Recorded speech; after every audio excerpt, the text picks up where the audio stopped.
Ito ang mga dapat natin aabangan mga kapuso sa abot kamay na pangarap na wag natin papalampasin ang bawat episode ng telesiring ito. Ito ngang si Moira pumunta sa bahay ni Al Santos para hanapin itong si Zoe pero hindi talaga niya ito nakita at ininsulto pataga ito ni Aling Susan itong si Moira na lahat ng kasamaan ni Moira ay malapit na mabibisto dahil nga dito sa mga sinasabi ni Aling Susan ay nagalit itong si Moira at sinabunutan itong si Aling Susan kaya naman ay nag-aaway na naman talaga sila ngayon. So ngayon ay talagang malapit na talaga malaman ang lahat tungkol sa mga pinakatatagong lihim ni Moira kaya aabangan natin yan mga kapuso at sana nga talaga ay maaga na babalik ang alaala ni Tanyag at doon talaga mapagbayan ni Moira ang lahat ng kasamaan na ginawa niya kasi kung yun talaga gawin ni Tanyag baka ano pa ang gagawin nito ni Moira sa mga inosenteng tao na matadamay kaya abangan natin ito mga kapuso ang telesiring kinaaadikan natin panoorin tuwing hapon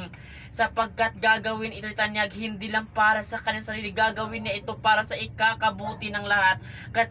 kasi itong si Moira talaga ay maghahasik ng lagim, gagawa talaga ito ng paraan para makapanggulo siya sa mga taong inosente at mabuting tao kaya aabangan natin ito mga kapuso kung paano nga ba talaga tapusin Tanyag ang kasamaan na gagawin ni Moira kaya yan ang aabangan natin dito sa abot kamay na pangarap mga kapuso na wag natin papalampasin ang bawat episode ng telesiring ito at yun lang mga kapuso sana lagi kayong makatutok sa telesiring ito. Thank you.